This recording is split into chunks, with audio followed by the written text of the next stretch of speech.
gini nih isunya kan ada pembukaan sekolah di tahun 2021. Nah, tapi sebelum itu kan ada mungkin beberapa tahapan sebelum pembukaan karena kita tahu kondisi sekarang juga belum secara normal. Tapi lihat di berita itu menurut Bapak Nadiem ada beberapa syarat. Nah, yang pertama itu yang paling utama yaitu izin. Izin itu harus ada dari 3 pihak nih. Yang pertama itu dari orang tua siswa yang terpenting, kemudian yang keduanya dari Pemda, dan yang selanjutnya itu dari kepala sekolah. Kebetulan nih ada bertiga. Gue tunjuk aja nih. Ini jadi kepala sekolah, guru, orang tua. Ini jadi Pemda. Gimana nih pendapatnya? Kalau misalnya dari pihak sekolah sih kayaknya pengennya tatap muka langsung ya, terutama kalau misalnya untuk sekolah-sekolah dengan pembelajaran yang butuh interaksi gitu, kayak praktek dan kognitifnya khususnya buat matematika. Pasti kalau misalnya online sih pihak sekolah bakal lebih peduli. Bukan, lebih kesulitan buat kayak neranginnya gitu. Kalau langsung tuh lebih paham gak sih? Iya. Ya kan? Kayak studi kasus lu kan ya, lu di yang pas KKN kan, lu guru lu matematika kan? Ya SMP 3 matematika. Kalau misalnya tetap dilanjutin online, gak enaknya tuh atau kekurangannya tuh nilai si siswa tuh pasti bakal merosot terus. Soalnya dari media pembelajaran yang digunakan juga kan cuma Microsoft Office. Itu juga karena dipaksain, karena gurunya udah pada tua kan. Benar. Jadi susah buat mulai teknologi. Nah, sedangkan matematika itu harus dibanyakin latihan soal dan dibimbing. Jadi kan kalau misalnya pakai Microsoft PowerPoint susah juga buat ngertinya. Iya. Itu paling. Berarti ini nih dari omongan teman kita Naufal ada 3 lagi masalah yang muncul, yaitu kalau pembelajaran online, contoh kasusnya matematika, berarti yang pertama itu ada di guru, yang selanjutnya ada di media, yang terakhirnya itu ada di siswa. Nah, siswa itu kita ketahui kan nggak semuanya punya ini kan ya, punya gawai. Ya. Gimana menurut? Ya, gue kalau misalnya gue jadi orang tua sih, ya gue mendingin sekolah offline aja sih. Jadi tatap muka gitu kan, soalnya kalau misalnya online juga bingung juga gitu. Kayak subsidi kuota, tetap aja kan subsidi itu nggak kepake semua gitu. Sedangkan keperluan di kayak sekolah itu kan seringan tugas tuh via dari WhatsApp, kayak dari aplikasi-aplikasi chatting biasa gitu, bukan dari classroom lah ataupun mau dia Zoom gitu. Jadi tetap aja pasti bakal nguratin dari orang tua gitu. Dan banyak juga sekarang kan orang tua sibuk nyari nafkah gitu ya untuk keluarga. Terus sekarang dikasih beban lagi buat ngedidik anaknya gitu.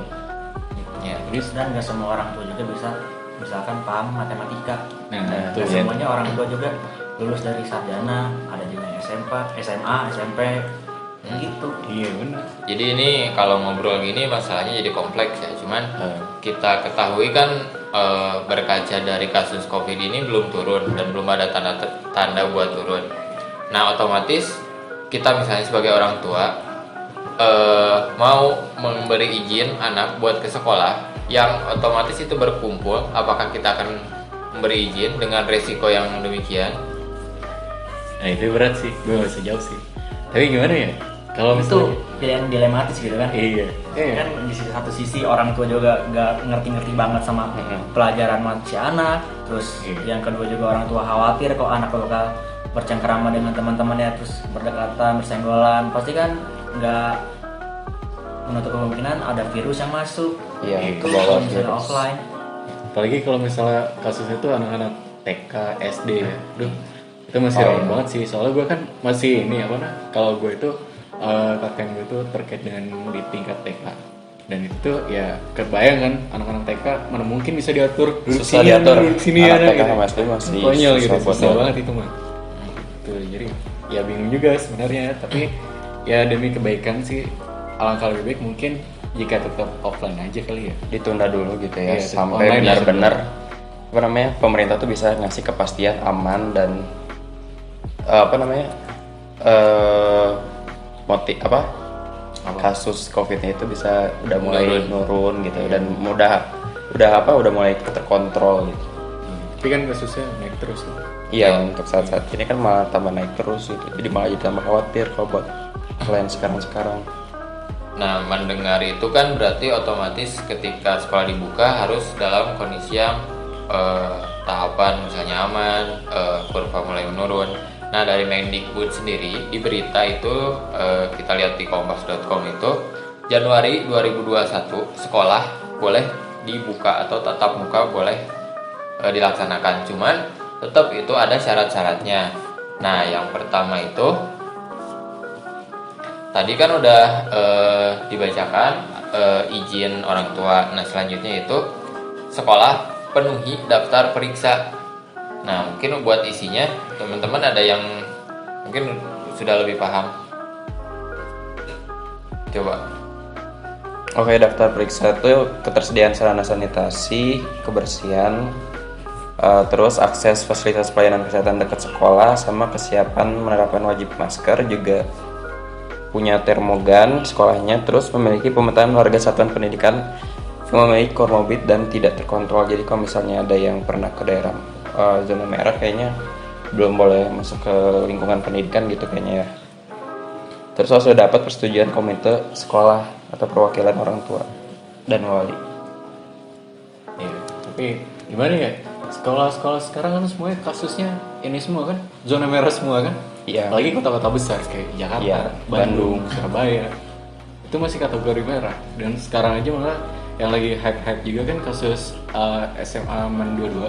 Itu katanya klaster baru katanya tuh. Jadi sekolah aja udah termasuk salah satu dari apa namanya lingkungan atau zona merah itu. Penularan tempat virus. penularan. Nah iya gitu.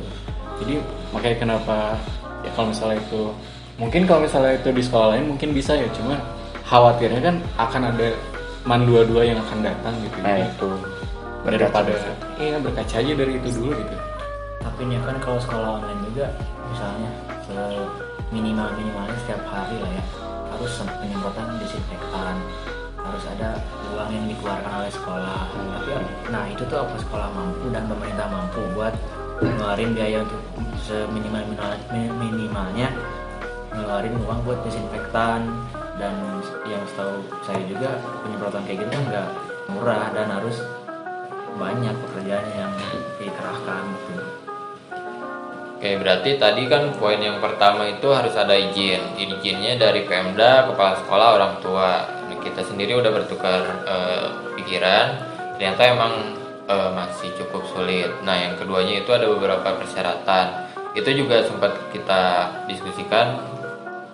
Mungkin buat saat ini cukup sulit juga. Nah, yang masuk kita ke poin ketiga buat pembukaan sekolah di 2021 yaitu penerapan protokol baru dengan ketat. Pak Nadiem sendiri bilang kalau itu tuh sekolah boleh tatap muka kalau siswanya mau, kalau merekanya mau. Artinya baru setelah merekanya mau kita masuk ke protokol baru. Nah, apakah mereka mau ke protokol baru itu juga kita nggak bisa pastiin. iya. Sebenarnya bukan kita sih. Iya. Cuman dilihat juga kayak udah mulai AKB aja, nggak di sekolah aja, kayak di kampung-kampung gitu, warga anak kecil gitu terutama masih susah diatur sih. Jadi kalau misalnya nanti di tempat sekolah yang lingkungannya bukan dari lingkungan sekitar, dari bisa aja kan ada yang dari zona merah ikut sekolah situ, takutnya malah jadi sumber apa namanya penyebaran yang baru gitu. Soalnya gue kan kalau ngeliat juga ya dari apa namanya kalau misalnya tadi itu terkait dengan apa siswanya pasti mau apa enggak gitu. Iya. Dan gue kalau ngeliat dari situ mah pasti semua siswa hampir mayoritas tuh mau sih sebenarnya kan. Karena ya banyak faktor-faktor lain ketika mereka belajar di rumah aja gitu. Ada yang nggak ngerti lah atau dari apalah dari itu ya kan. Jadi menurut gue sih ya itu dia. Jadi pasti bakal mau kalau siswa-siswanya. Cuma ketika ada peraturan baru terkait dengan protokol kesehatan yang baru, kemungkinan ya susah lagi karena yang sekarang aja kenapa kasusnya melambung tinggi terus kan karena itu dia kayak ngerasa udah biasa ini mah gitu. Jadi Ngerasa akhirnya udah aman. iya bener gitu. Iya. Oke, kan salah satu yang poin terakhir tuh sebenarnya yaitu dari dukungan dari semua orang gitu. Jadi semuanya itu nggak bisa gitu kalau misalnya kita kerjain sendiri, apalagi pemerintah ngejalanin ini sendiri itu pasti kalau kata Pak Nadiem tuh dia tuh semua pemangku kepentingan tuh harus mendukung gitu. Apalagi tuh mulai dari pemerintah pusat, satgas, masyarakat, sekolah sampai orang tua pun harus ikut terlibat gitu dalam kasus ini gitu. Karena ini berat gitu, bukan cuma kita aja gitu. Dan yang mungkin perlu dicatat, sebelum pembukaan 2021 ini, sebelumnya sudah ada, bukan kasus ya, contoh pembukaan sekolah di mana? Surabaya ya? Surabaya. Iya. Dan hasilnya kurang ini ya. Iya sih. Sebenarnya kalau masalah hasil nggak bisa ditentuin pada saat itu juga ya kan, karena beda lagi kan. Karena hasil itu tidak bisa dilihat pada hari itu juga gitu. Tapi ketika beberapa hari ke depan baru bisa terlihat kayak gitu. Kalau di Kerawang gimana? Udah ada yang kayak gitu belum? Coba gitu. Kalau di Karawang mah belum. Kalau misalnya dicoba juga kan, misalnya kan ada opsi nih, sekolah dibuka pagi, kelas pagi, siang. Nah kalau misalnya si murid udah setuju, tapi apakah guru setuju? Kan guru juga pasti kerjanya jadi 2 kali kan, kelasnya sama, tapi jamnya juga nambah juga kan, bingung juga kan. Jadi ya emang harus semua pihak itu emang penting, tapi kan asa nggak mungkin gitu kan, kekurangan guru. Terus Iya, kemana guru yang di atas 50 nggak boleh ngajar juga kan. iya, karena lebih rentan kan Iya. karena penyakit corona. Tambah sedikit lagi gurunya kan. Itu yang baik. Iya, benar juga. Iya, gimana lagi ya?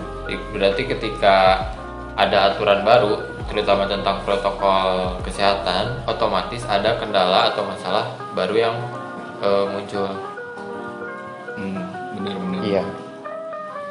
Kalau di Bandung gimana kira-kira, mungkin nggak? Kalau Bandung saat ini sih kayaknya nggak mungkin kan ya, dilihat dari tren positifnya yang terus nambah, terus zona-zona merah baru. Kalau buat saat ini kayaknya perlu dikaji ulang untuk pembukaan itu. Terus kemarin juga kayak ada beberapa sekolah, kalau saya lihat sih emang fasilitas kayak cuci tangan udah ada kayak gitu, cuman masih kurang sih buat belum ada sistematikanya gitu. Mereka tuh sekolah tuh bakal gimana kalau nantinya dibuka sebagai sekolah offline. Jadi belum siap jika ada keadaan darurat gitu. Iya sih, emang susah sih ya. Kalau Jakarta juga kan susah gitu, karena ya ngerti lah Jakarta mah gitu. Udah perekonomian terus jalan, terus juga interaksi juga tinggi gitu. Mungkin beda kali kalau di Garut kali ya. Nah, kalau di Garut karena memang daerahnya luas dan masih banyak yang istilahnya belum terjamah. Jadi ada beberapa siswa yang ngeluh kalau misalnya belajar daring, karena mereka itu bukan hanya kendala soal punya atau tidak adanya HP, tapi juga akses internet. Jadi ada beberapa contoh kasus yang saya ketahui di sana itu mereka bikin kelompok belajar. Jadi yang deket-deket aja belajar. Nah, jadi otomatis karena kita harus siap tidak siap dengan dibukanya sekolah luring, kita harus tetap menjalankan pesan 3M. Nah, yang pertama Memakai masker, kedua menjaga jarak. tiga Mencuci tangan.